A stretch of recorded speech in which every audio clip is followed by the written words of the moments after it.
So ever since I started this diorama, I've been getting a decent amount of questions on how I make a diorama and where I buy the materials and what materials I use mostly. So I figured I'd make this series of videos, and it's going to be in playlist form, so you don't have to go searching around everywhere once they're all up if you ever want to look back at it. To basically just tell you how I make it and where I go to buy all my materials and what I use to buy everything. And also some shortcuts on how to build the diorama. Because I've been building dioramas for around 5 years and I've found some shortcuts on what to do. So in this video I'm going to tell you how to build the basic layout of the diorama. And then in future videos, which will be uploaded every Thursday, I will show you how to basically form it and detail it. So in this video, I'm going to show you how to make the layout. And the layout is pretty much what it looks like without any detail and the landscape of it.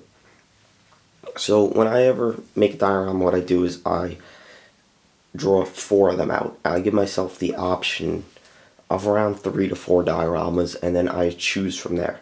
Because there's been times where I've gone to make dioramas and I change my mind while in the middle of making it.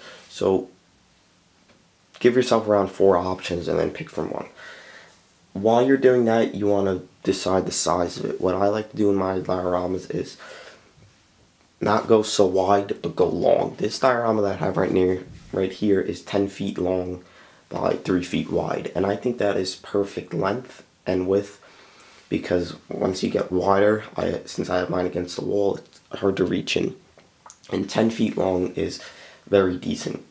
The bigger the better, because when you have it small, it doesn't look that good with the machines, so I like to make it very long. And this is actually the biggest one that I've ever done, and it's probably also the nicest one that I've ever done. Secondly, if you're kind of low on money, you want to make a budget. I say $75 is good for the layout, because you have to buy wood, possibly some wood. You definitely need some styrofoam, so I say around $75 is good. Once you have all that, then you want to get to actually constructing the diorama, and this is where it starts to get some thought into it. You have 2 options. You could either use plywood or you could use styrofoam. And this is actually the first diorama that I decided to use plywood. I decided to use plywood for one reason. I had it laying around and it was going to get thrown out anyway, so I decided to put it to use. But if you're in the option of you could use styrofoam or plywood, use both. And here's exactly why. The styrofoam is more expensive than the plywood. And if you have a hillside or a mountain like me, where there really wouldn't be any use for styrofoam under here, you could eliminate a lot of money out of it. Because as you could tell, the wood takes up where the styrofoam would be. And not only that, but I store a lot of my diorama stuff under here as I'm taking pictures and everything. The styrofoam is used to shape the hillside or the mountain or any elevation that you use. You could tell the plywood just comes down here, right? And normally you would have to fill this with all dirt. But what I did was I actually put the styrofoam on a 90-degree angle, and I put it up against there. The styrofoam comes in a pack like this, and it's $10 for 6 sheets. They're 4 foot long by a foot wide. Very expensive to use the styrofoam, but you're gonna have to use it to shape the mountain. In past dioramas, what I've done is I would just fill the diorama with styrofoam and then cut it out, and it's very messy that way. And like I said, it costs a lot more money. Now, if you don't have the tools to cut the plywood and nail it or screw it together, then you're gonna have to go with the styrofoam. The plywood that I had here was 1/4 inch plywood. It's strong enough for the models. You could use thinner plywood. I'm going to get to here in a second. You could use thinner plywood. I wouldn't say go more than 1/4 inch, because that's pretty much overkill, but if you got it laying around, you know, why not use it? When you got the rough shaped formed out of the plywood, you're just basically going to take your styrofoam.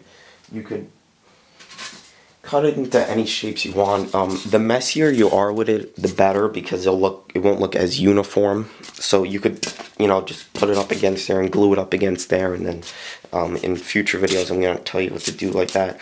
But you just basically want to shape the diorama with the styrofoam, and you could tell this is actually styrofoam over here, and I shaped it out all back there and over here as well. And you use the styrofoam to create hills and mounds and pretty much all that.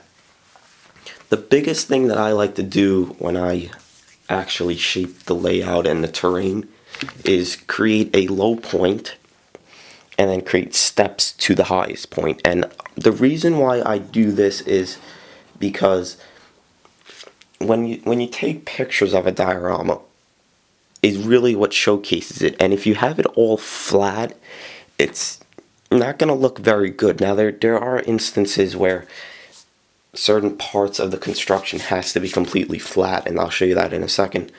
But it's best to have a low point and then build it up, because naturally when you look at a construction site, 90% of the time there's hills and mounds and everything.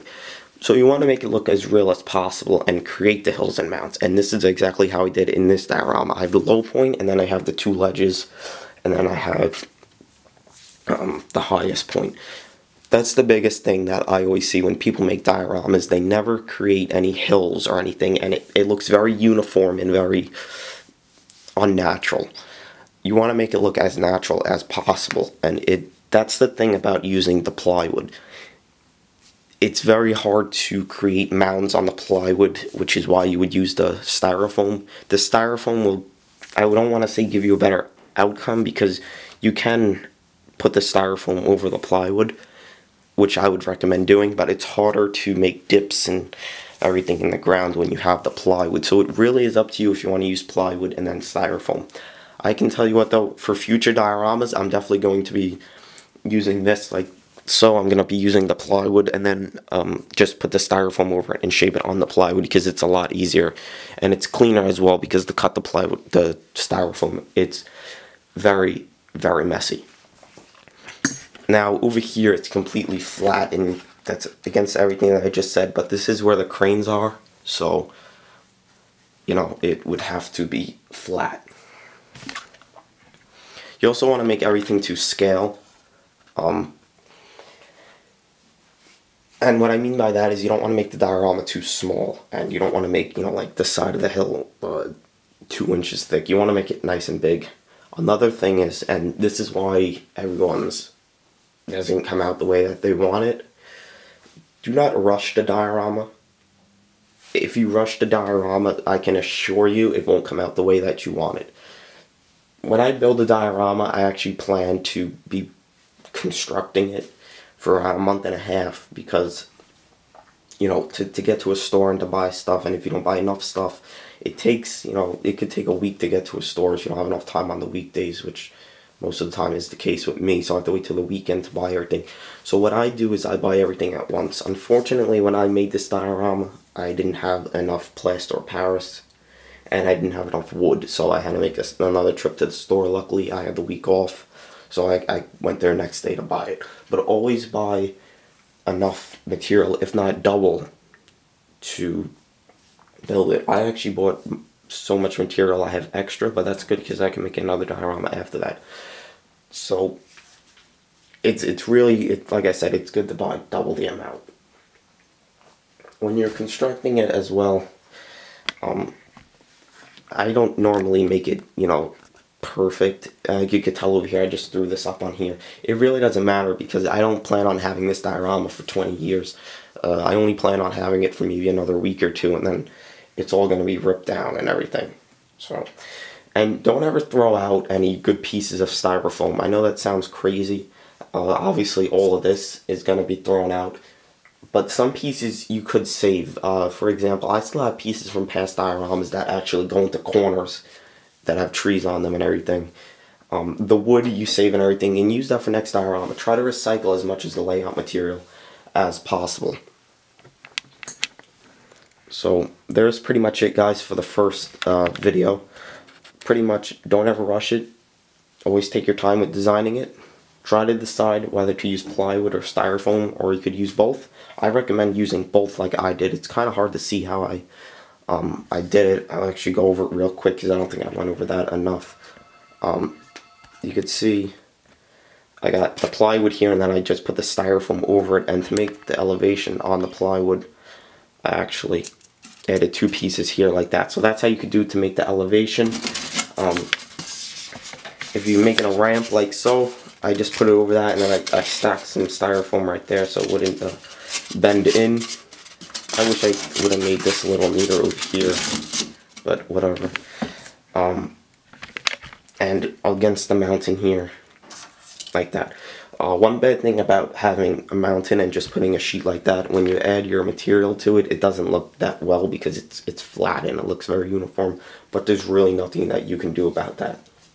So it's really up to you how you create your layout. If you take your time with it and you think it out, you could have an awesome looking layout. If you don't, it's not going to come out the exact way that you want it to. And always, like I said, always make hills and mountains and different elevations. So I hope you like that. The next video is going to be on how to decide your materials for your terrain and how to make your terrain. For example, all this plaster on how to make a mountainside or a rock face and everything like that. So it's going to be uploaded next Thursday. So I hope you like this video, guys. Hopefully it helped you. I've been getting a lot of questions about this ever since I started my new one and past old one, so I figured I'd make a whole video series about this.